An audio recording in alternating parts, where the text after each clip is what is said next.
The biker ripped open the shirt of a simple black woman, but the Marine Corps tattoo left the entire bar frozen. The crash of a beer glass shattered across the wooden floor, its sharp pitch like a sudden brake screech, slicing off every lazy word in Murphy's Roadhouse. The whole place stiffened. "You think you're special, huh, Vince Viper?" Jackson's voice cut through the air like a blade. His massive hand gripped the white collar of the petite waitress standing in the aisle. Elena Morales, dark brown skin, neat and worn sneakers, hair tied tight at the nape, kept her eyes low, as if counting the shards scattered across the floor. The stench of liquor and hostility blew hot against her face. "This bar pays for protection, or this bar goes up in flames. Pick one, sweetheart." The snake tattoo coiled around Viper's neck seemed to twitch with his breath. The Desert Vipers had stormed in at 8 p.m., the roar of their Harleys pounding outside like hammers. Patrons tensed. Construction workers in canvas shirts, long-haul truckers, an older married couple, 3 men in baseball caps with unit pins. At the corner table, Sheriff Tom Bradley, weathered face, 55, set his coffee down, his dry hand resting near the pocket where his phone lay still. Behind the bar, Jake Miller, 25, wiped glasses nonstop. Spotting the skull logo on the bikers' vests, Jake muttered, "They're the ones who torched Rossetti's in Oceanside." Helena only nodded, folding napkins into flawless triangles, each edge straight as if drawn, not a fraction off. Viper strode in like a conqueror. His shaved head gleamed under dim yellow light, his grin too sweet to be real. "Tonight, we'll have a few drinks, then a little talk." The word talk dripped with meaning, understood without saying. His crew spread out, one leaning on the jukebox, 2 by the pool table, 1 guarding the back door, 3 along the bar. Every path covered, sightlines secured, territory claimed. Helena's eyes flicked across the room, cataloging like a reflex. Formation, response gaps, blind spots. She stepped forward, tray steady as if balanced on a level. "What can I get you, gentlemen?" One meth-rotted grin slapped her hip as she passed, sneering. Smile the right way. The right way hit hard, as if air was only clean without a black woman in it. Elena shifted half a step back, deliberate but seeming accidental, and stayed silent. Behind the bar, Jake half rose, but Elena raised her eyes, a near-invisible shake. "Don't. Beers served, money collected, straws placed just right." Elena never turned her back to the door longer than a count of 3. "Where's Murphy?" Viper jerked his chin. "We've got business." "He's in Phoenix this week," Elena replied flat as an invoice. "I'm just covering the shift." "Then tell him, $5,000 a month buys peace. Otherwise, faulty wiring, gas leaks, things flare up nasty." He snapped his lighter, flame flickering in his eyes. Elena wiped an already clean table, her anchor to steady her pulse. "I'll pass it on. Smart girl. Around here, better keep things proper." He dragged out proper, a jab sharp with bias. Across the bar, another sneered, "That your real hair?" 2 customers turned away. Silent judgment stung sharper than words. Tension coiled 20 minutes tight before the glass hit the floor like an exclamation point. The Vipers closed their circle like a noose. Sheriff Tom shifted his chair, angle wide, thumb brushing his phone. Jake lined bottles by color just to stop his hands from shaking. Viper's voice turned syrupy. "We're generous, you know. You sway the boss, we'll make sure you get a cut. What's minimum wage here, plus tips? Someone like you, hard-working, I respect that. Someone like you landed like lead." Elena raised her eyes, clear brown, steady. "Thank you, I'm fine where I am." "Stubborn."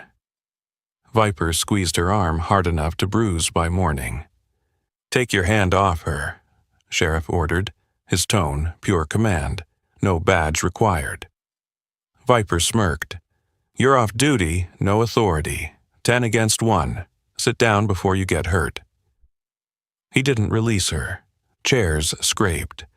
The 3 men in caps rose slow, unit pins flashing, one rolling up a sleeve to reveal an eagle inked bold. "Tom, it's okay," Elena said softly. "They're leaving soon." She didn't look at Viper, just measured his breath, counted the space, weighed the angle of a strike. Viper leaned close, his breath thick as smoke. "What's your problem? Think you're better than us? Or you forgot the rules for your kind?"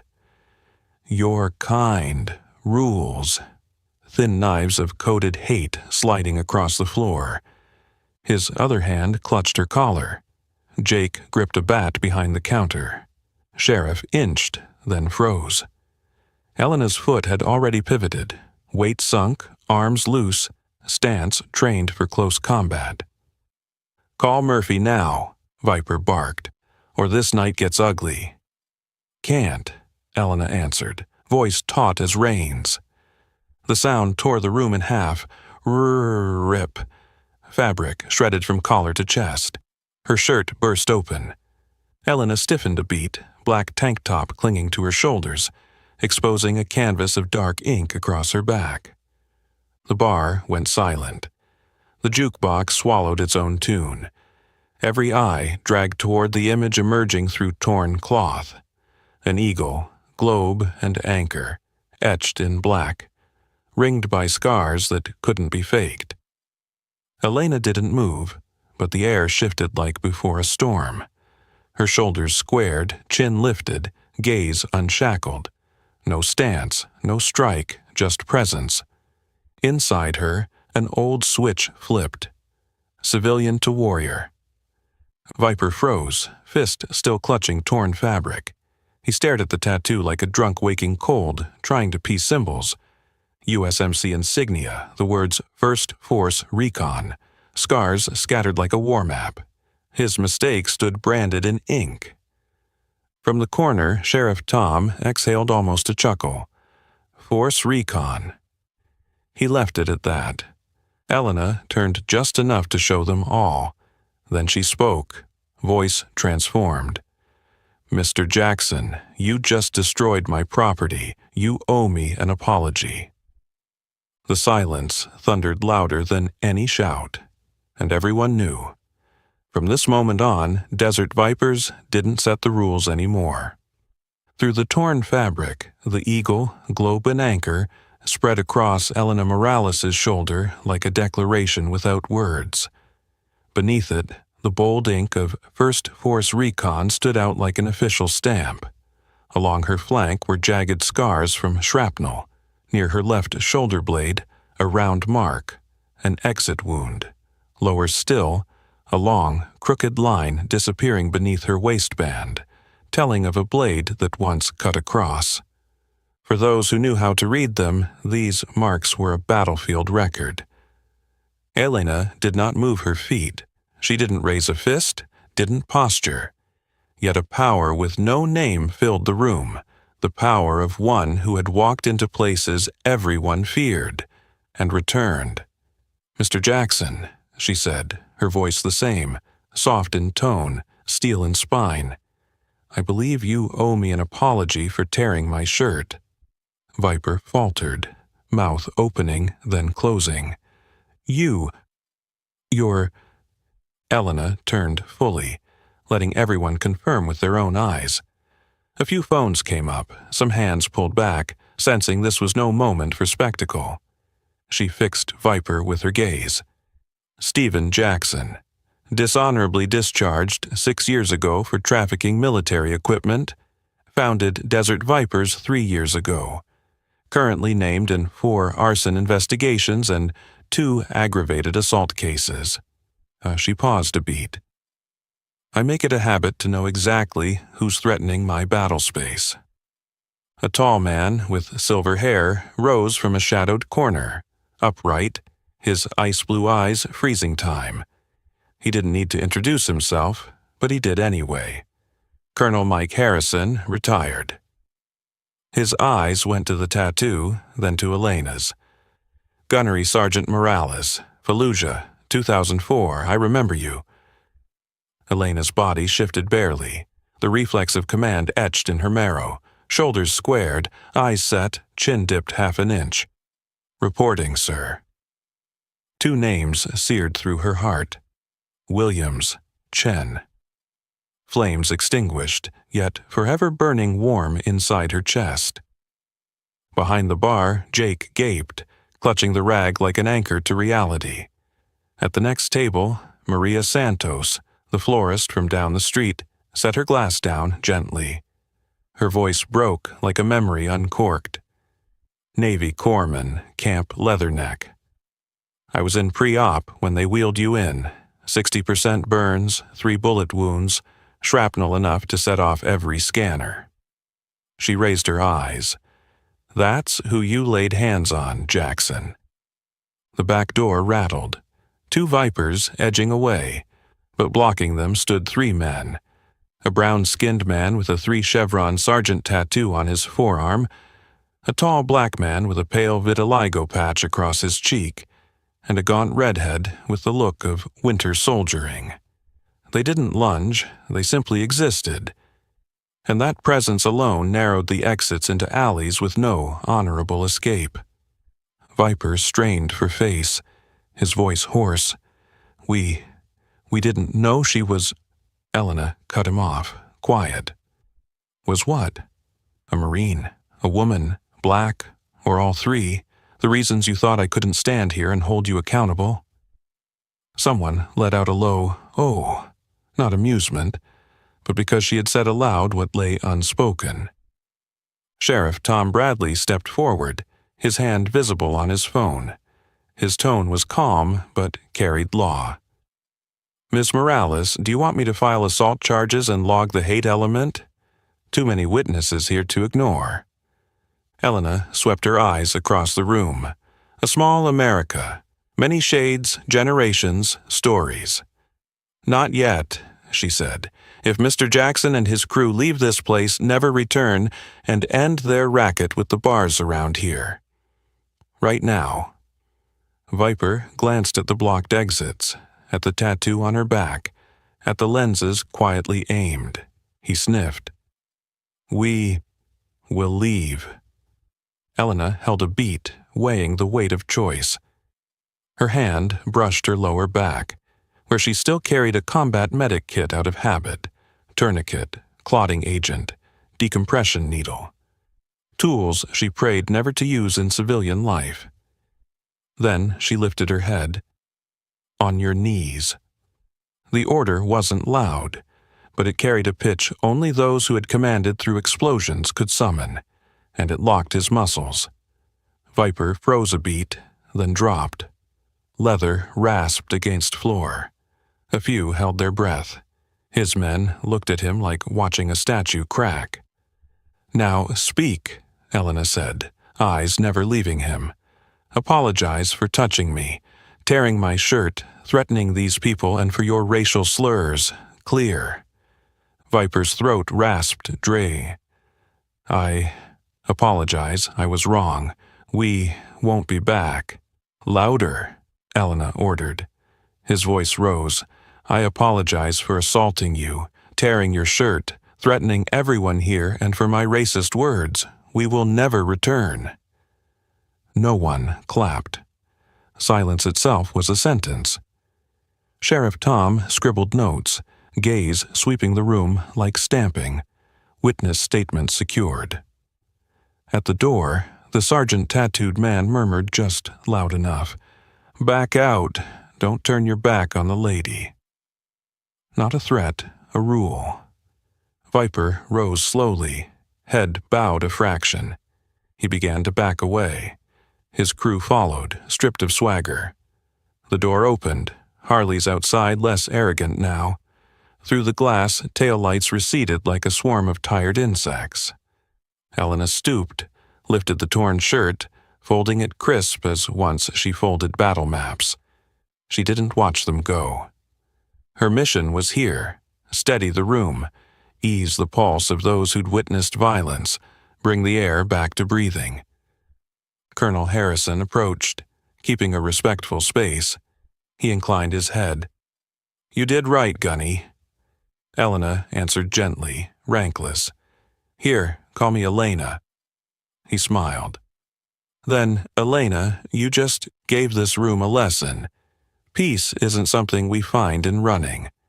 It's something we build." Behind the bar, Jake still clutched the bat.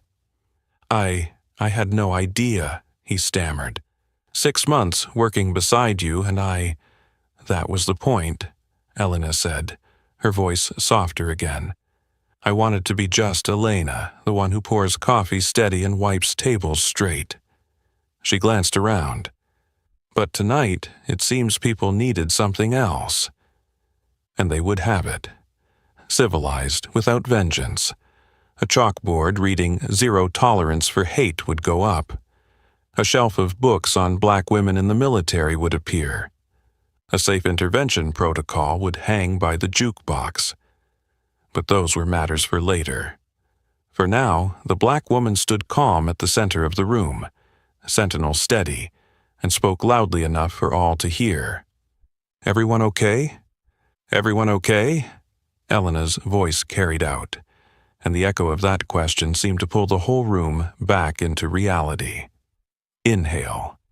Exhale. Shoulders dropped, fists unclenched. A few chairs scraped softly back into place. The sound of wood against floor, as soothing as a bandage pressed over a cut. Sheriff Tom Bradley gave a short nod.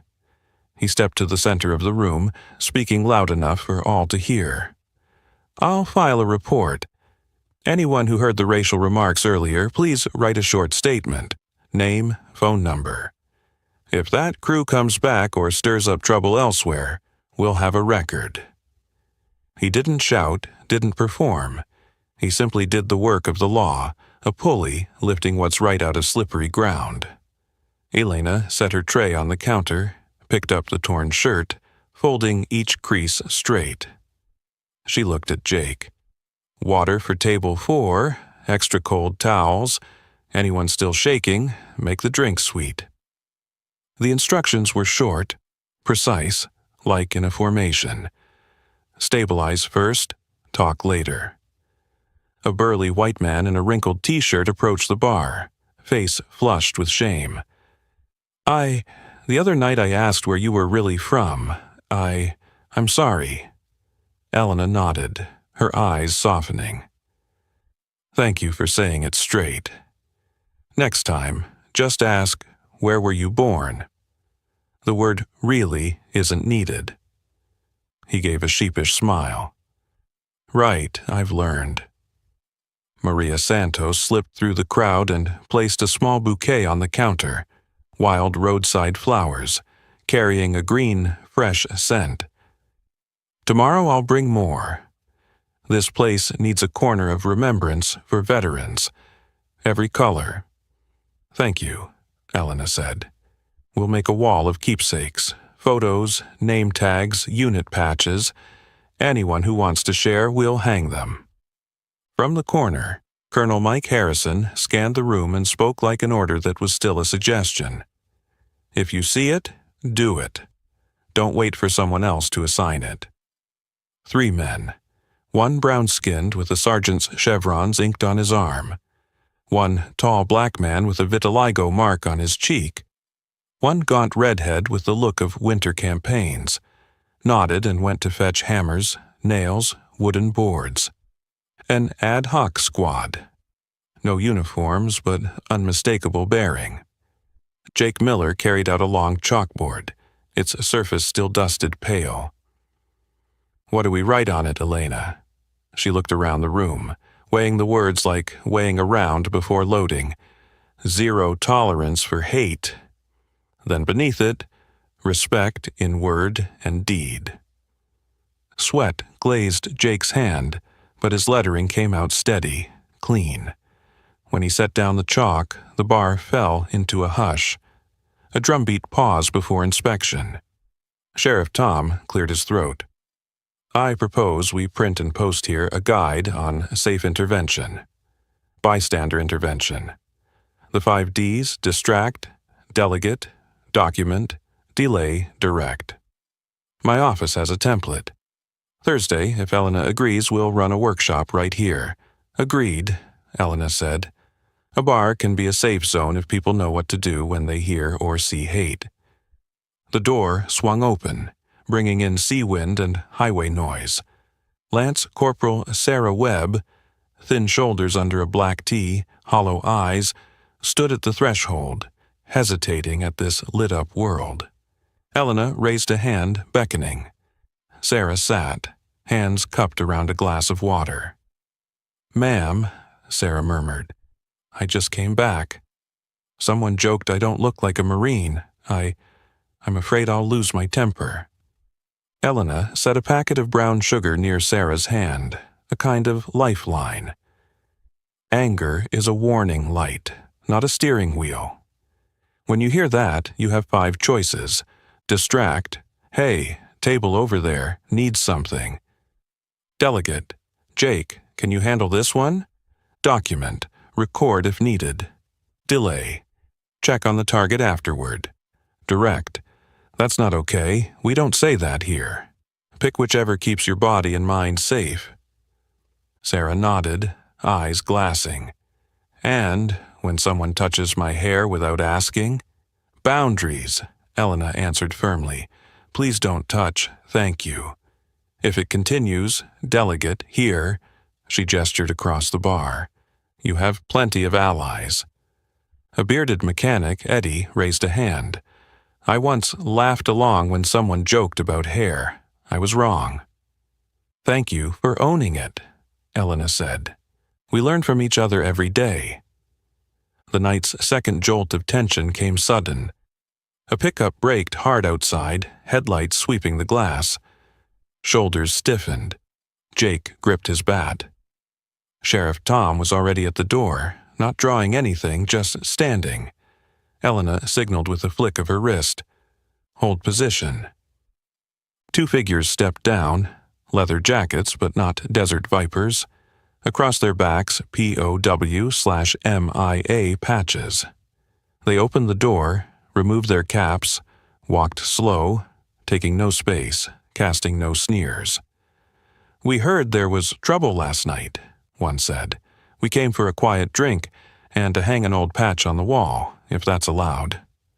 Elena nodded. "Allowed, if you respect that board." She pointed to the words "Zero Tolerance for Hate." The 2 men looked, then nodded, as if saluting a flag. The air eased, like a mine had been disarmed. Colonel Harrison brought out a plank of pine. Maria offered a frame. Jake fetched nails. The first relics went up. A sergeant smiling by a dust-red helicopter. A private hugging his daughter before deployment. A black woman in utilities, her smile thin but bright. As the third nail was driven, Sheriff Tom turned to Elena. "If you want charges tonight, I'll back you. If you choose not to, I'll back you too. But I'll patrol around here for a while." Elena thought, gazing out at the road. "I choose not tonight, on one condition. You notify the local press to alert nearby businesses, help them set up safety protocols. I don't want to win one skirmish, I want lasting security." The sheriff's smile was wry. "Strategist." Elena shrugged. "Force recon." Night thinned out. Before dimming the lights, Elena took the chalk again and wrote beneath the board, "Warriors don't need recognition. They serve." The English line stood beside the Vietnamese above like 2 privates guarding a gate. She blew the chalk dust away, scanning the room once more. Each person here, a storyline. Tonight, together, they had signed an unspoken pact: respect, courage, solidarity. As she slid the bolt on the door, Jake asked quietly, "Were you scared?" "Yes," Elena answered honestly. "Fear doesn't make us small. It steadies our hands when we know what we fear, and what we stand for. Outside, the sea wind tore through low shrubs. Inside, the chalkboard glowed under nightlight like a fresh vow. Saturday morning, the parking lot at Murphy's Roadhouse was unusually full. Rumors had spread like salt-meeting dew, sprinkled through every barber shop, gas station, and hardware store. People came to see the USMC tattoo, but stayed for something else. The feeling of safety without words. Sam Murphy returned from Phoenix and froze at the sight. A chalkboard that read "Zero Tolerance for Hate," a wall of photos, a brand new bookshelf labeled "Women of Color in the Military, PTSD and Healing, Bystander 5. D. Elena stepped out from the kitchen with a coffee pot. "Welcome back, boss." Sam scratched his head. "Elena, if you want to take a few days off, or even quit." Elena cut him off with a small smile. "I've still got the lunch shift. Besides, you'd better order more mugs. Business is about to grow."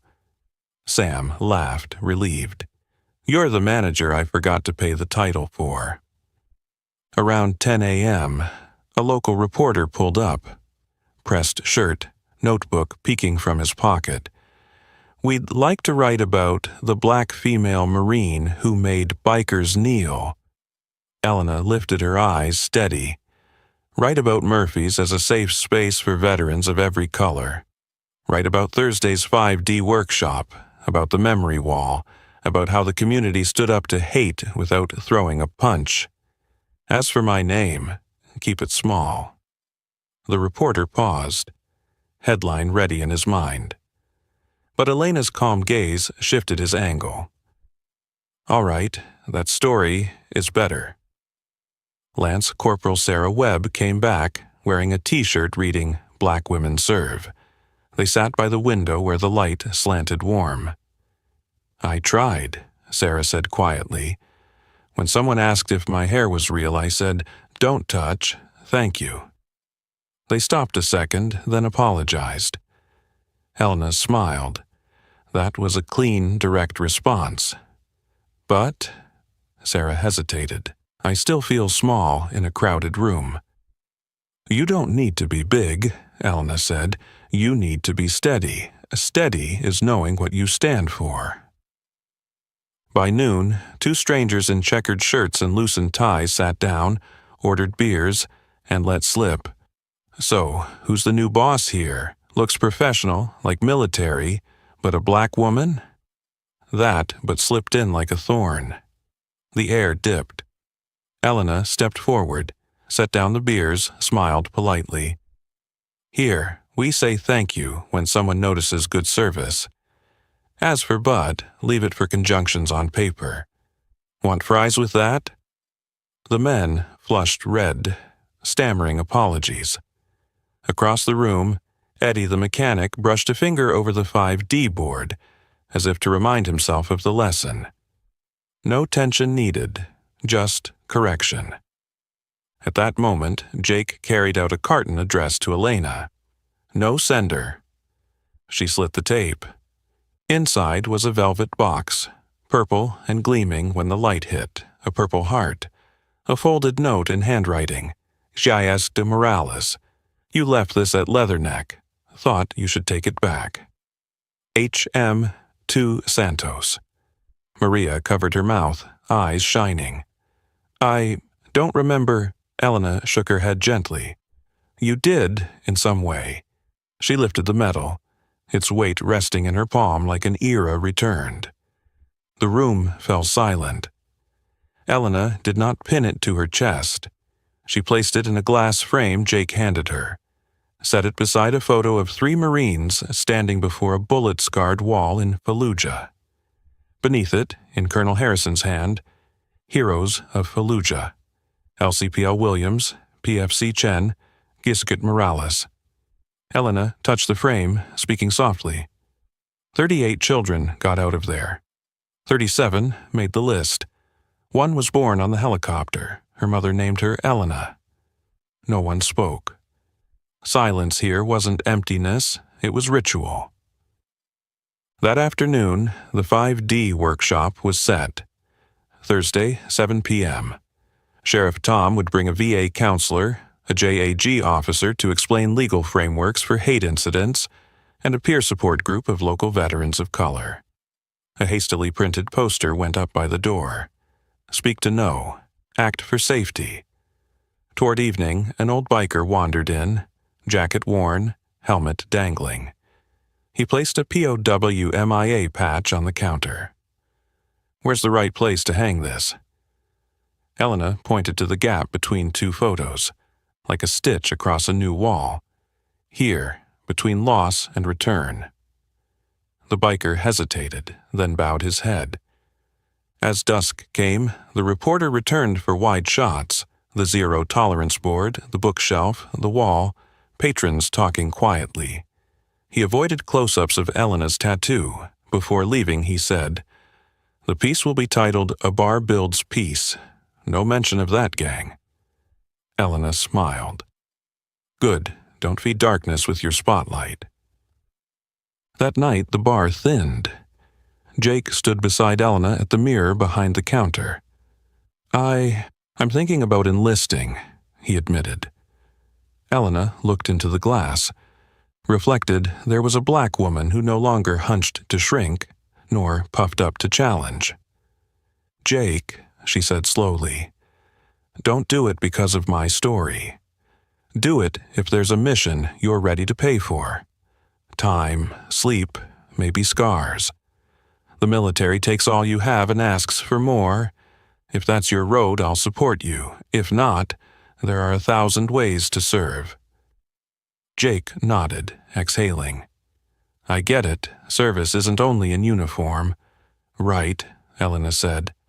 "Sometimes it's pouring coffee steady and holding the door for someone after the storm." Before turning off the lights, Elena looked once more at the chalkboard. Zero tolerance for hate. Beneath it, respect in word and deed, and the line, "Warriors don't need recognition, they serve." She touched the edge, a small gesture like a salute. Outside, the sea wind shifted. Inside, a new mission had been posted. Not to guard with rifles, but with silence, listening, and clear boundaries. Tomorrow, the Desert Vipers might try again, somewhere, with someone. But tonight, at Murphy's Roadhouse, peace had been built. Not because of a tattoo, but because a community decided to stand together. And Elena, once intent on hiding, had chosen to be seen. At the right time, in the right place, in the right way, semper fi, in everyday life. Thursday, 7 p.m. Murphy's Roadhouse had its chairs arranged in a half-moon, leaving a clear ice lane down the middle for speakers to walk. Near the jukebox hung the chalkboard, "Zero tolerance for hate." Beneath it, respect in word and deed. The new bookshelf was stacked with titles on black women in the military and safe intervention handbooks. Elena Morales checked everything as if before a mission. Exits unobstructed. No blind spots in sight lines. Both entry and exit doors anchored by someone holding the corner. Sheriff Tom Bradley arrived on time, followed by two guests. Dr.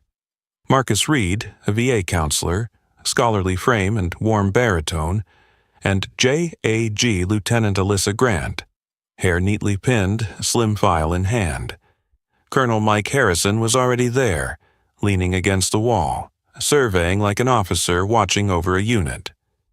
Maria Santos set out a pot of mint tea. Jake Miller taped a poster beside the board.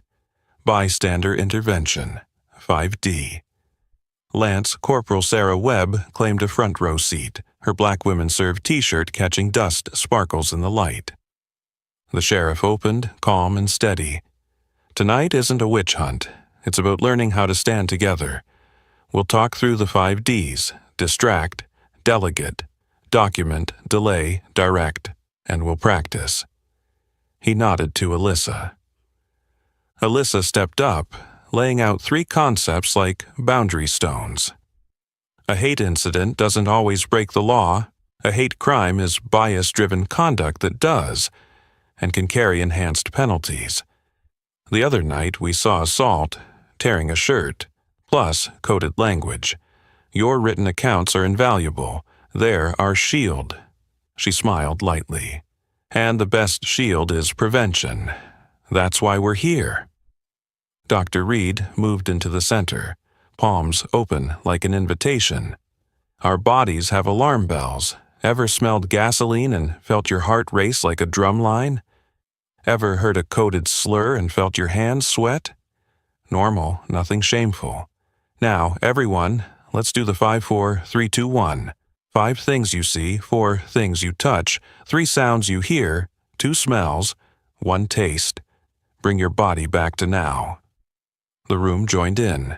Chairs shifting, tape crackling, mint tea in the air, salted peanuts on the tongue. Necks loosened. Elena stepped forward, tray balanced as always. I'll set the scenarios. Jake, Sarah, help me. She turned to the room. We'll try 2 voices, the service voice, smooth, saving face for all, and the command voice, sharp, clipped, used when safety is threatened. The room murmured at how seamlessly she switched tones like flipping a switch. Scenario 1. Is that your real hair? Jake played the rude customer. Sarah, the target. Elena passed by, distract. Sir, fresh apple pie just came out. Want a slice? Then direct. We don't touch people's hair here. Thanks for respecting that. After, to Sarah, delay. You okay? Want to move to a quieter table? The room clapped, soft, but in agreement. Scenario 2. Is this your card? A microaggression, doubting a black customer's credit card. Elena used delegate. Jake, check if the POS system is lagging at table 7. In reality, Jake moved closer to witness. Then direct. If the system verifies, no further comment is needed. Scenario 3. Belligerent drunk. Dr. Reed added document. A bystander films safely from distance. Hands it to the sheriff if needed for legal action. Alyssa interjected, chalking codes on the board. Phrases staff could use without alarming patrons. Double black coffee. Discreetly call 911. Apple pie for 8. Lock the back door. Pull people to the safe core. Calm seas equals situation contained. Civilian enough that anyone else will mishear, except those trained, Alyssa winked. An hour in, Eddie the mechanic hauled in a box of security cameras. Got 4 solid ones, 1 for back door, lot, bar, front, wires tucked clean. Colonel Harrison studied the floor plan, adjusting for blind angles. Elena added, move this shelf to the opposite wall for a clear lane. Rotate that table 30 degrees to see the rear door. Small tweaks turned the room into a space of shared visibility. At the close, the sheriff handed out an incident log form. Date, time, parties, short description, action taken. This is gold with the DA if things escalate. 9 people volunteered for a watch group, not to fight, but to be there. Arriving early, staying late, sitting near doors, observing. Elena reminded, no chasing, no confronting outside. Call the sheriff. We're not a night patrol, we're a community. Dr. Reed closed with a 4-7-8 breathing exercise. The room felt lighter, like a camp broken down after training. People clapped shoulders, swapped numbers. Sarah walked out clearer-eyed. I'll volunteer Saturday night, she said. Elena nodded. Saturday's busy. Good. As folks dispersed, night wind rattled the wooden sign. Elena dimmed the lights, checked the locks. At the back door, her shoe crushed something brittle. She stooped, wrapped it in a napkin. A matchbook stamped with a green snake logo, Desert Vipers. A faint whiff of gasoline, like a ghostly warning. Elena froze half a second, pupils narrowing as if catching a blind spot. She thumbed her phone, silent call to Sheriff Tom. "Picked up a trace," she said. "Set patrols around the lot for the next 2 nights, okay?" "Done," Tom replied. "I'll swing 2 extra rounds tonight." Elena sealed the matchbook in a zip bag, labeled time and date. She switched on a fan, dispersing the gas scent. In the mirror behind the bar, her reflection stood straight, shoulders level. She touched the dog tags at her collar, the metal cool as a vow. Semper Fi, always faithful. When the final light clicked off, she knew the next test might come tomorrow night or next week, but if it came, this room had learned how to stand together. Saturday, 11:58 p.m. Murphy's was about to close. The last customers drifted out, their laughter fading into the salty night air. Jake wrote the final line in the incident log. No incidents. Sarah Webb wiped down the table near the back door, her part of the volunteer watch shift. Elena balanced the register, eyes steadily sweeping corners, doors, mirrors, every surface that gave her one more angle to see. A trace of gasoline slipped through like a ghost. Faint. Anyone else might miss it. But Elena had once lived by her nose in combat zones. She straightened, met Sarah's eyes. "Calm seas," she whispered, "the code to keep things steady, no panic." Then she flicked a look at Jake. Jake nodded, slid a hand under the counter, pressed the silent 911 button. Double black coffee. Elena moved toward the back alley. She slid the inside bolt, cracked the outer door just enough to see. The motion light in the lot flickered on and off, catching 2 crouched figures by a metal trash bin. A third lingered farther out. Lookout. One held an open gas can. The other tapped a Zippo lid, the metallic click sharp in the dark. The smell of gasoline was undeniable now. Elena twisted off the kitchen's backup gas valve, muscle memory.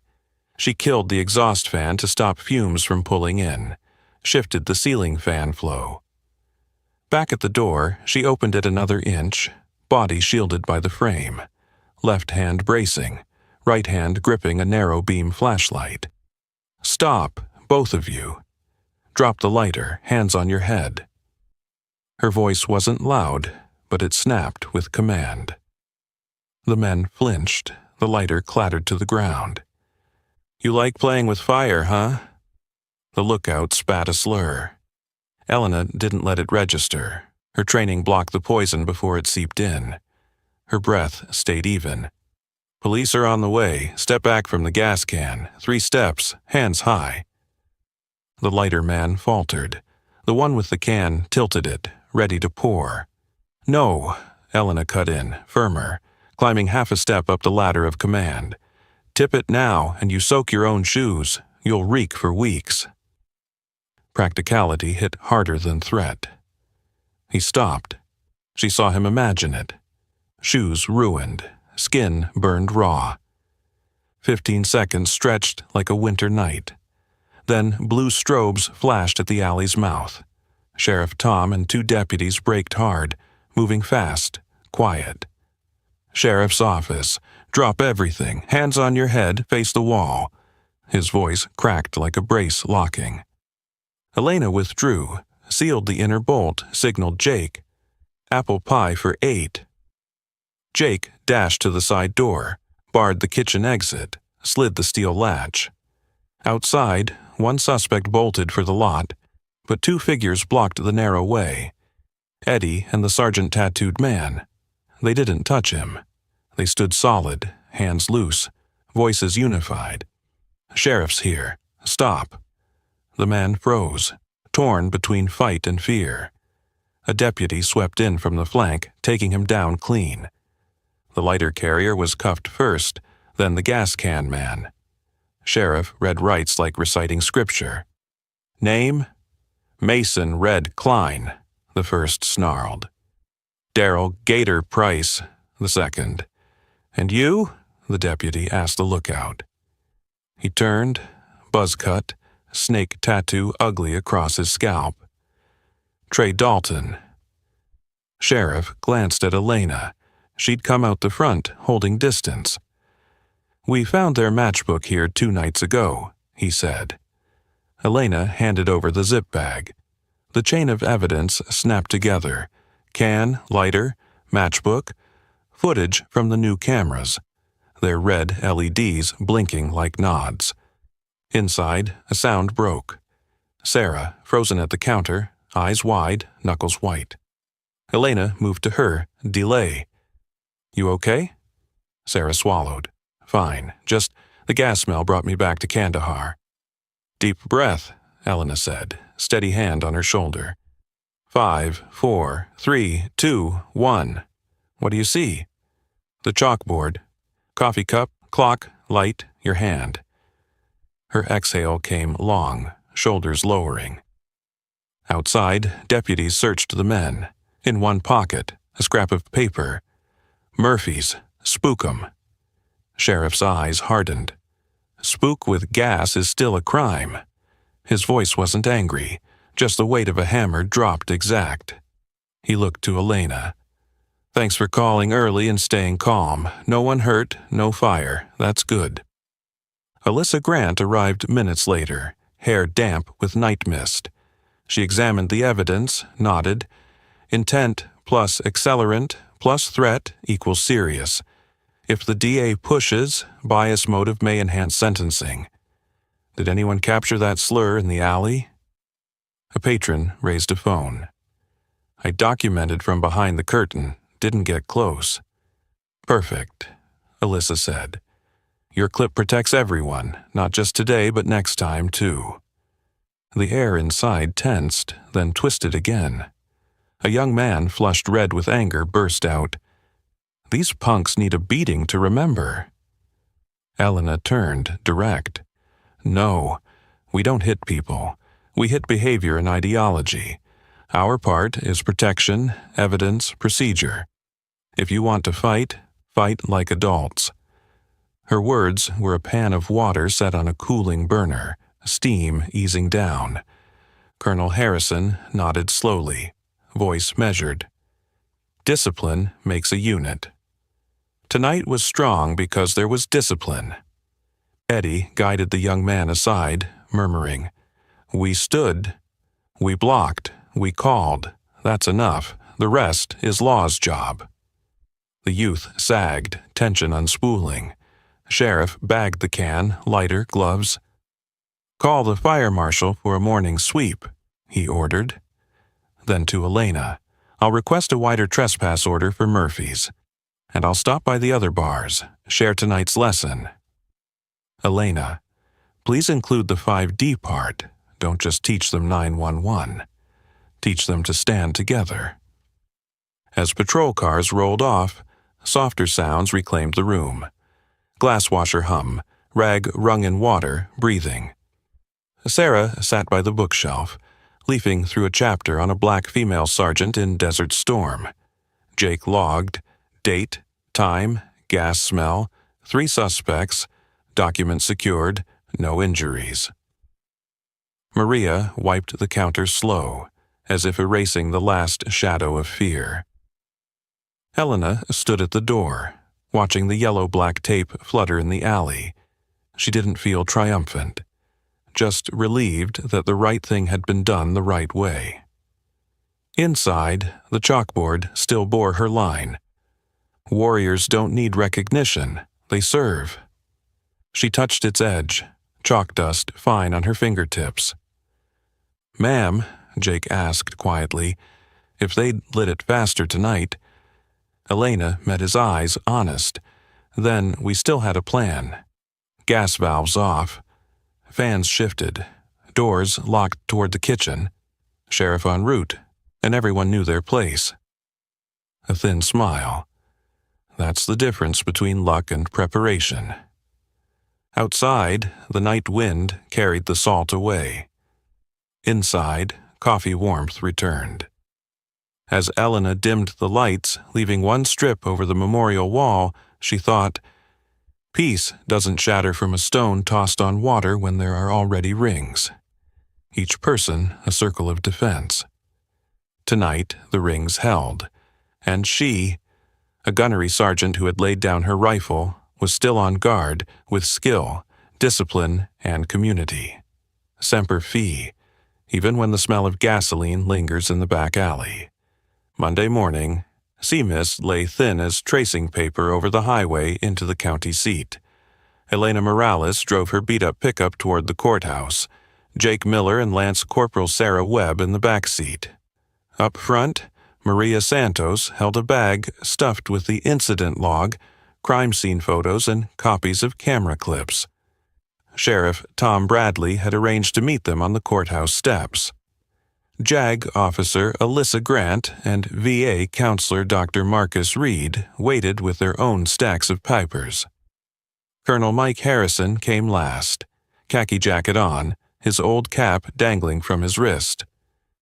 "Bail hearings, just the first step," Alyssa said, calm as stone. "We'll request a no-contact order, a trespass order, 1,000 feet around Murphy's. Attempted arson and conspiracy are strong enough for high bail. The hate motive will be noted for the DA to use at trial." She scanned the group. Inside, no side arguments. Keep answers short, clear, respectful.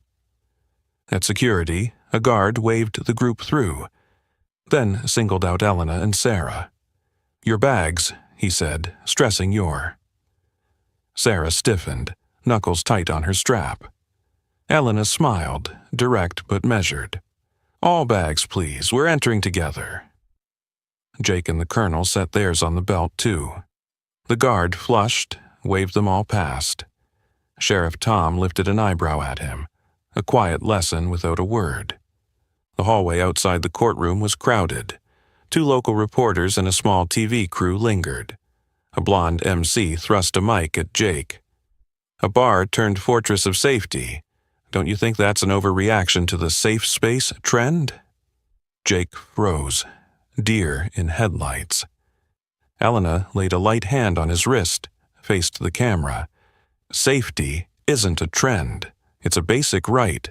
Murphy's isn't a fortress. It's a community living room. In that room, words and actions both deserve respect. That's all." The MC's face fell. No gasoline for her fire. But the camera caught Elena's eyes, steady, not hostile, not pleading.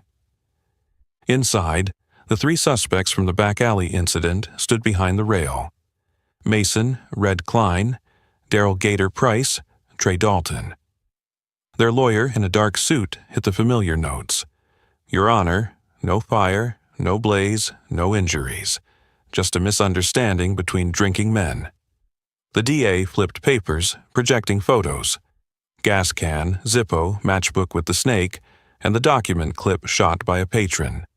"Conspiracy is complete. Intent, means, overt act. We request high bail and absolute no contact with victims or premises." The judge, silver-haired, looked over her glasses. "And Stephen Viper Jackson?" DA. "Warrant issued, Your Honor." The gavel cracked. Bail. $150,000 for Klein, $150,000 for Price, $100,000 for Dalton, 10% for release. No contact and trespass order covering Murphy's Roadhouse, 1,000-foot radius. No firearms. First violation, remand. She glanced at the community group. "Those filing, hold order, hold evidence, hold composure." When it ended, a reporter barked, "Do you have a message for the biker gang?" Elena stood straight. "For everyone. Everyone has the right to get home safe, including the defendants' families. We don't name people. We name behavior and end it." The answer slipped the trap of fighting words, leaving a silence that made listeners think. In the hallway, Alyssa handed Elena a media ground rules sheet. No hypotheticals, no security details. Repeat the goals: safety, respect, law. Dr. Reed pulled the group aside, led a short 4 to 7 to 8 breathing drill. Body before brain, he grinned. Breathe first, talk after. That afternoon, back at Murphy's, Helena posted a safety plan beside the chalkboard. Codes: double black coffee equals 911, apple pie for 8 equals lock the back, calm seas, Sackler's stable. 5. D. Distract, delegate, document, delay, direct. Diagram, exits, gas valves, fan switches. Sheriff's night number. Principle, no chase, no out-of-bounds confrontation, life safety first. Texts buzzed around. Viper's gone. Some said he'd skipped to the next county, others that he was raising bail for his crew. Colonel Harrison half joked, voice tight. In the service, a CO skipping court would be punished hardest. Helena smiled thin. Discipline is still the road back, if he wants a life worth living. That evening, a national TV crew rolled in, lights, boom mic, baited questions. Do you think working-class white men are being demonized in this story? Helena lifted her chin, direct. We don't lump anyone together. There are white men here, black men, Latino, Asian, Native, standing side by side against violence. If you respect, you're welcome. If you threaten, you're stopped. Skin color isn't the measure. Behavior is. The boom mic lowered. A few patrons nodded, like hearing a chord struck true. Night fell. On the wall, the Purple Heart gleamed. Beneath it, the Fallujah photo looked like a window to the past. Helena walked the bar, adjusting camera angles, slapping fresh recording in progress stickers on doors. Jake updated the incident log in neat blue pen, like a soldier's journal. Date, time, outcome. Sarah showed an older woman how to speed dial 911. Maria gathered names for weekend night volunteers. Before sliding the bolts, Helena stood before the chalkboard. 0. Tolerance for hate. Respect in word and deed. Warriors don't need recognition. They serve. 3 lines, like 3 locks securing the room. She didn't know where Viper was, lost in the night fog. She only knew that tomorrow, Tuesday, Veterans Night, they would hang more photos, read more names, and maybe connect with those far away. And perhaps peace would rise again. Another layer laid over a fresh crack. Tuesday night, Veterans Night. Murphy's Roadhouse glowed warm like a holiday living room. Maria Santos spread sand-colored tablecloths, setting a jar of wildflowers beneath the Purple Heart. Jake carried out a tray of apple pie for 8, a joke on the code that made the whole room chuckle. Sheriff Tom, crisp in white shirt and blue tie, chatted with Dr. Reed. Alyssa Grant sat with her laptop open, scanning DA emails. Colonel Harrison paced the wall, straightening rank captions beneath each photo. Elena hung a new picture. A black woman in utilities smiling beside a Humvee marked Sergeant Angela Price. Sarah placed a torn patch beside it. My sisters. Thank you, Elena said, palm pressed like a salute. Across the room, a carpenter delivered fresh wooden frame, grain polished. To make that Purple Heart shine, he grinned. At 7 sharp, Helena tapped a spoon on a glass. Shall we begin? The chatter faded. She looked around. The small America. White, black, brown, Asian. Straight, curled, coiled hair. Old uniforms, flannel shirts, dusty jeans. We have a wall. Each photo is a way home. But tonight there's a way home from very far away. Jake lowered the screen, flicked on the projector. The image appeared, a small room somewhere in the Middle East. Whitewashed walls, window leaking children's voices. On screen, a middle-aged woman in a headscarf, dark eyes, and a young woman, maybe 21, hair long, smile shy. Maria whispered to Elena, through a vet humanitarian network. They found the mother and daughter airlifted that night. The woman lifted a hesitant wave, speaking in broken English. "Hello. We remember school, fire, 3 Marines. 2 stayed, 1 carried, children. My baby, on helicopter." The daughter pressed her hand to her chest, voice clearer. "My name is Alina. Mother named me for Elena. She said woman saved us." Her voice cracked, half from bad connection, half from feeling. The room held its breath. Elena stepped closer, not too near, as if afraid to touch a fragile memory. "Hello to you both," she said slowly, each word placed soft. "We remember you, every night. Williams and Chen stayed behind." The girl folded her hands, whispering, "We know, we say their names." She recited them, accented but reverent. Maria passed tissues, eyes all around shimmered. Dr. Reed suggested a minute of silence. They rose, fan blades hummed. A clock ticked. A minute stretched like a bridge across desert between 2 halves of the world. When they sat, Colonel Harrison cleared his throat, telling briefly of phantom fury. Heat, dust, blasts, and a school of children curled in fear. He ended flat as iron.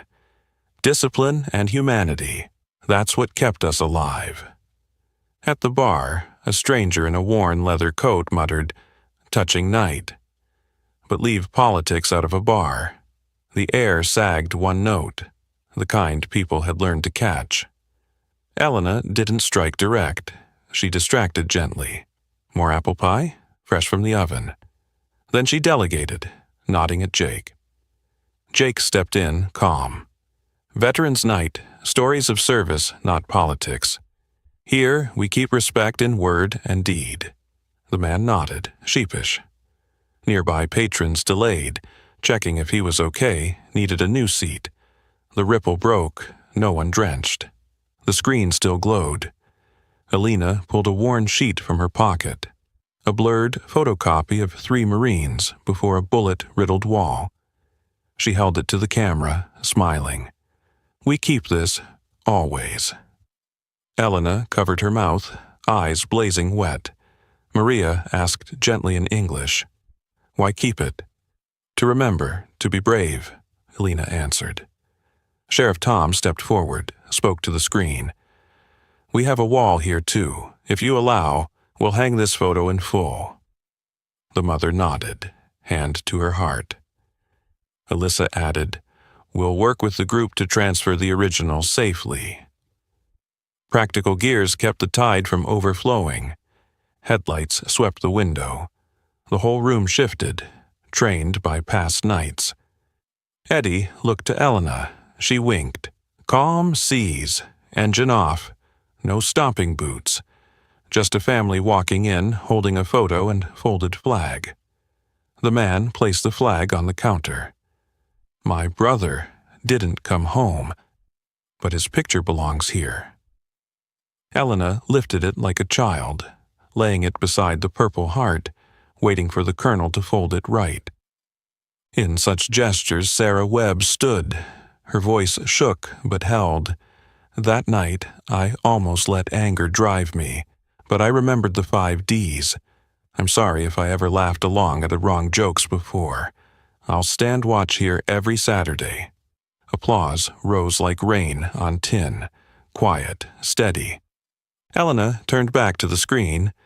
"Alina, if one day you come here, Murphy's will have your table. Here no one asks, 'Where are you really from?' They just ask, 'What'll you have?'" Alina beamed, nodding fast. The video froze a moment. Internet lag across half the globe, then resumed. They waved goodbye, HDMI cable clicking soft. Jake raised the background music, a gentle guitar piece. At the close, Elena invited all to sign the Murphy's watch, a roster of community presents by hour.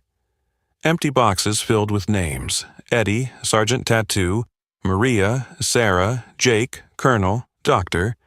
Reed, even Sheriff Tom penciled patrol visit at 10 to 11 p.m. Alyssa announced by email the no-contact order was active. If any of them step within 1,000 feet, she said, call 911. No confrontation needed. Heads nodded, ritual solemn. As lights dimmed, Elena stood alone before the wall. She touched each, the Purple Heart, Williams, Chen, Elena, Alina. In the mirror behind the bar, the black woman staring back no longer hid behind white shirts, nor flaunted tattoos like trophies. She guarded with ordinary tools, schedules, plans, breathing drills, a smile. Peace didn't fall from the sky. It was layered by small acts of many. Tonight, another layer had been laid down. Outside, street lamps spilled gold across the lot. Inside, the memorial wall glowed like a hearth. Elena whispered, needing no ear, Semper Fi. Then she flicked off the lights, leaving one glow on the chalkboard. Warriors don't need recognition. They serve. Somewhere far away, perhaps Alina too turned out her lamp. Two ends of the world, one heartbeat, and Murphy's Roadhouse, because of it, was no longer the same. Ocean wind drove rain slant across Murphy's Roadhouse lot, drumming the tin roof like a parade snare. The clock read 10:56 p.m. The bar was nearly empty, only the late shift of Murphy's watch. Elena Morales, Jake Miller, Lance Corporal Sarah Webb, Eddie, and the man with the sergeant tattoo on his forearm. Sheriff Tom Bradley had promised 2 patrol passes. Since the court's no-contact and 1,000-foot trespass order, everyone knew Vince Viper Jackson would either slip around the law or walk straight into it. And rain was a blanket perfect for someone who wanted to burn without leaving a trace. Elena checked the last safeguards. Gas valves shut, fans reversed, back door bolted, ABC extinguishers staged by both exits. Eddie's donated cameras blinked red, wired through a backup UPS in case of outage. On the chalkboard, 0 tolerance for hate.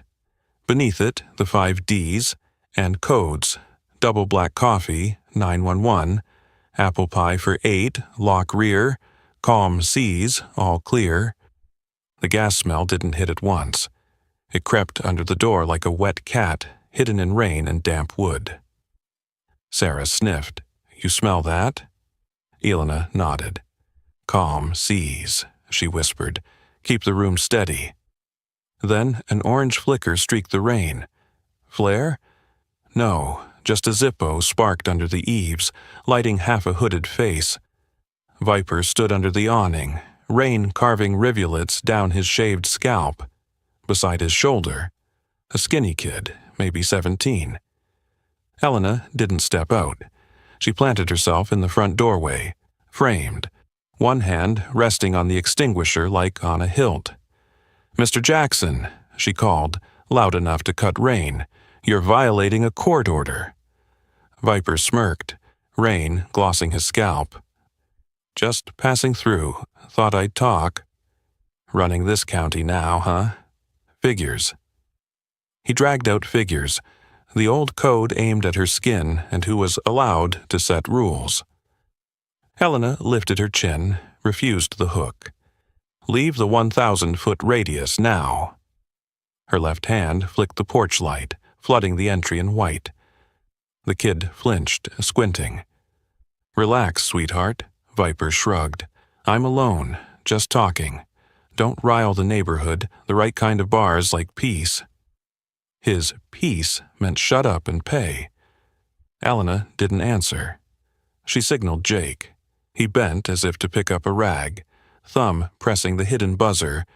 Double black coffee. 911 new. Viper spread his arms, playing harmless for the cameras. Then he jerked his head at the kid. Throw it. The boy froze half a beat, then pulled from his raincoat a rag soaked in gas, wrapped in plastic. Zippo snapped. Rain battered the flame, trembling like a dying firefly. A gust bent it toward the rag. Stop! Elena's voice cracked like a bolt. Drop it. Step right, 2 paces, hands up. She yanked the extinguisher pin, squeezed. A white jet burst short and sharp, slicing between flame and rag, snuffing it flat. The rag sagged, dead on wet ground. Viper hadn't expected the quick cut. He spun, snarled at the kid, useless. The boy shrank, staring at foam on his shoes. Elena saw his hands tremble like wet rope. "Hey, son," she said, direct but gentle. The service voice, not command. "Set it down, step into the light. No one touches you. You have your own choice." The boy flicked eyes at Viper, kid catching the stink of real trouble. Viper roared, "Don't move." But the porch light was too bright, cameras too clear, and the fear in his chest too heavy. He dropped the bag, stepped 2 steps into the light. "Apple pie for 8, Elena murmured. Sarah slid the rear bolt, ushered the last 2 patrons into the core. Eddie and the sergeant-tattooed man shifted, one inside, one by the glass, hands open, shoulders low, eyes wide, present but not pushing. Sirens knifed rain at the road's end.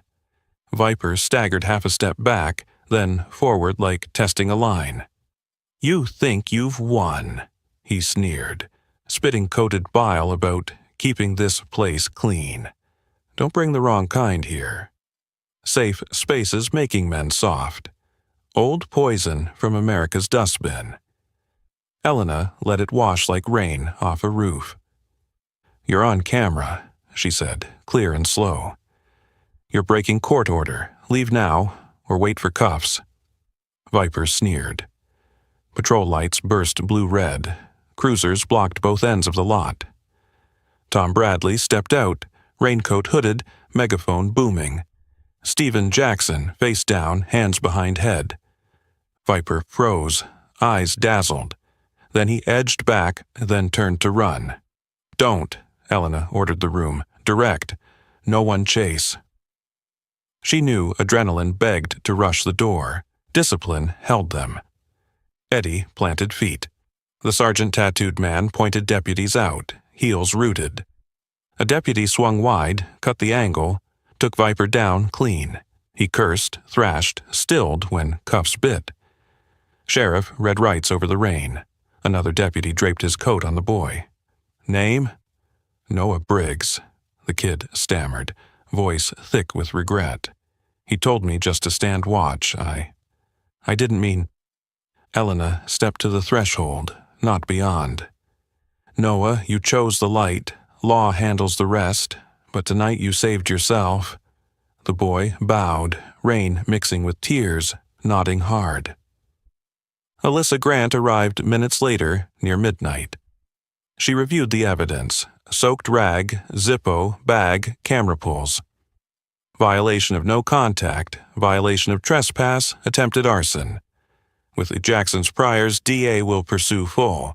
Noah, if you cooperate, will push for diversion. Hope sparked in his eyes. Inside, Sarah trembled. Elena DeLay, "You okay?" "I heard the Zippo, and it felt like sand whipping." 5, 4, 3, 2, 1, Elena guided. "Wood chair, William's photo, wall clock, cinnamon in the pie, salt on your lips." Sarah's shoulders eased, breath steady.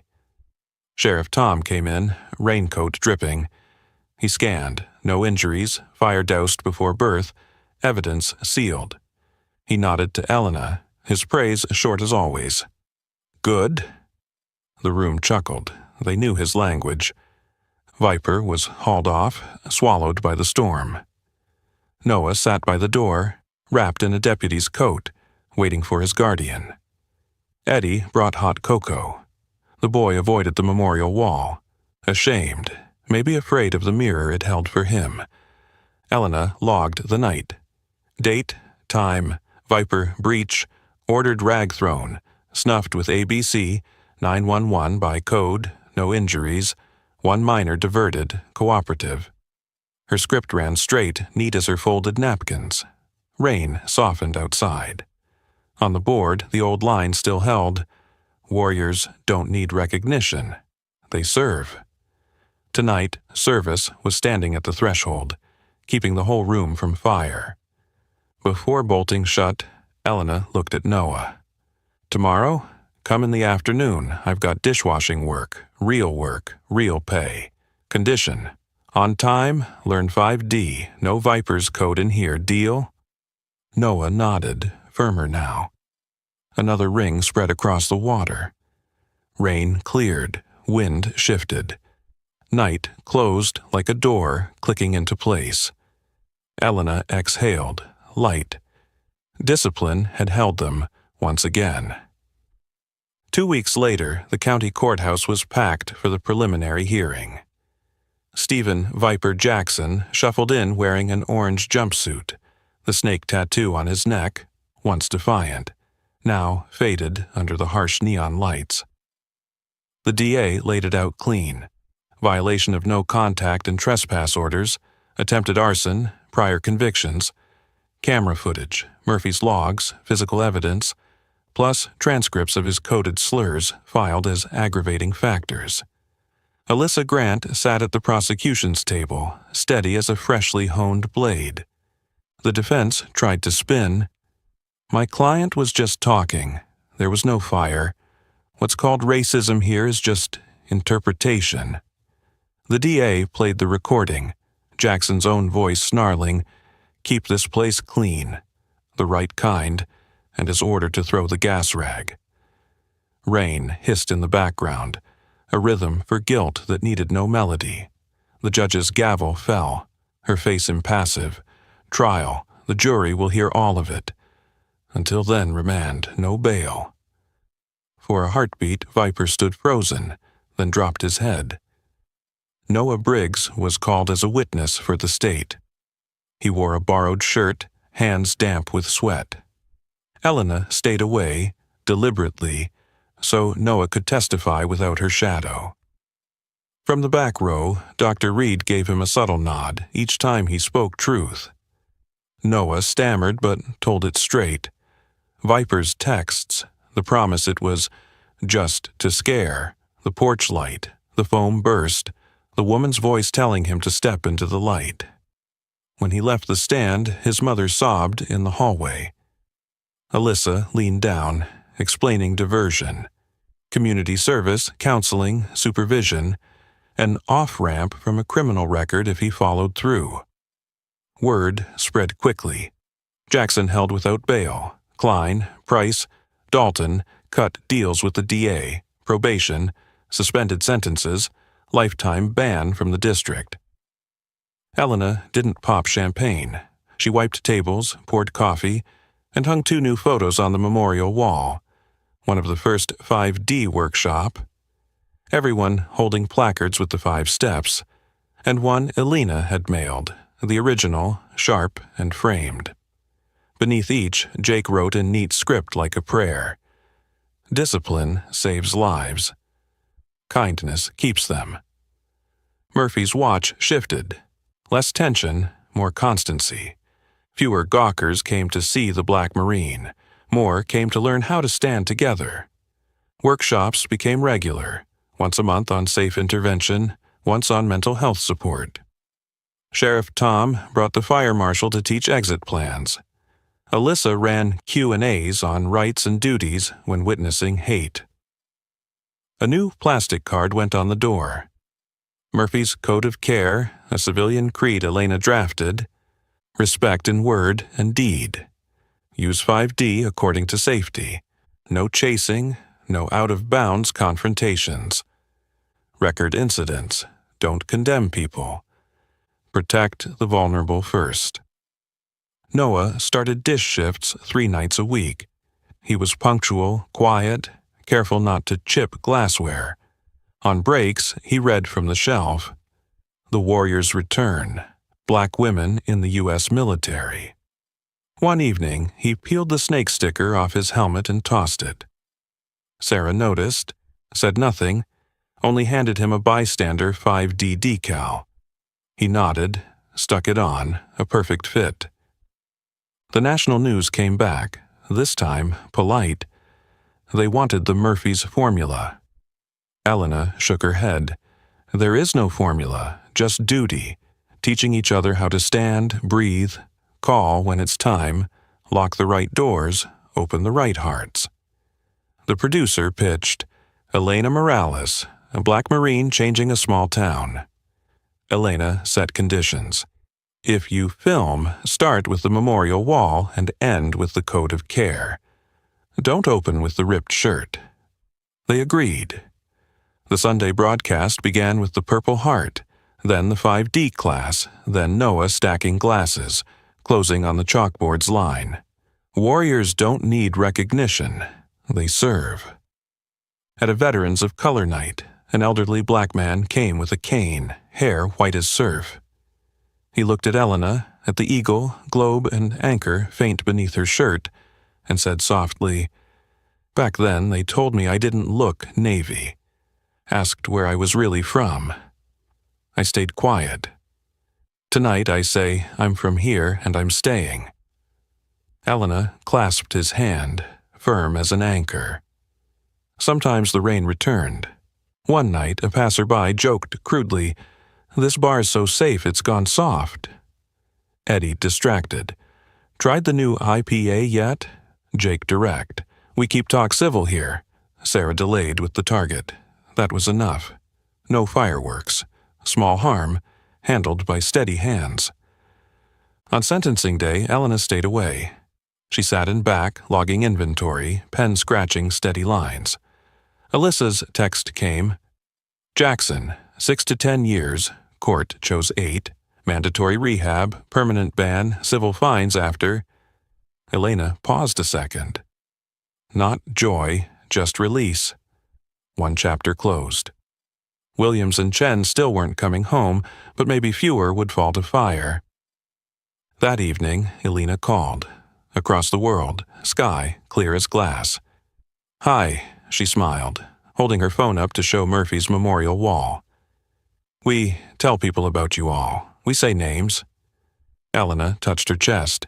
We say names too. She recited, slow and solemn, like ritual, Williams, Chen, Harrison, Santos, Bradley, Reed, Grant, Jake, Sarah, Eddie, Noah. Elena clapped, switching languages, then back. Family. Sunset gilded the bar windows. The memorial wall glowed like a hearth, warmed by memory and discipline. The code of care card caught the light each time the door opened. Noah carried trays with steady hands. Sarah counted her breathing like drill steps. Jake laughed louder. Maria swapped flowers weekly. Sheriff Tom dropped in for his black coffee, nodding his quiet good. Alyssa still sat in the corner, sharpening language like a blade. Dr. Reed led another grounding circle. Night fell. Elena hung a small new photo, Murphy's seen from the road, its chalkboard spilling warm light onto wet pavement. Beneath it, she chalked, Peace doesn't fall from the sky, it is built. She set down the chalk, drew her rag across the counter, habit as exact as forming a line of march. When she slid the final bolt, ocean wind tugged her cap, carrying highway hum and salt. Her fingers brushed her dog tags, metal cool against her skin, an old vow never dulled, semper fidelis, always faithful, to the fallen, to the living community, to the mission, even if the mission now was pouring coffee steady, teaching 5D, dousing sparks before flames. In the glass door, the chalkboard reflected like a watchpost. The line warriors don't need recognition. They serve stood there, unsaid but present. It stayed, like a sentry keeping the night, guarding a peace with discipline. The kind built layer by ordinary people who knew how to stand together. And Murphy's Roadhouse, after the storm, was no longer just a roadside bar. It was a civilian outpost, where a black Marine woman still stood guard, no rifle in hand, but with coffee, procedures, and trust. Semper Fi. The story ends, but its echo lingers. A small bar turned into a fortress of trust and respect, where one black woman, once ordinary, showed an entire town that true strength lies in discipline, dignity, and courage. What about you? In that situation, how would you respond to threats and to prejudice? Share your thoughts in the comments. I'd love to hear them. And if this story inspired you, don't forget to like, share with your friends, and subscribe to the channel for more stories full of tension and meaning.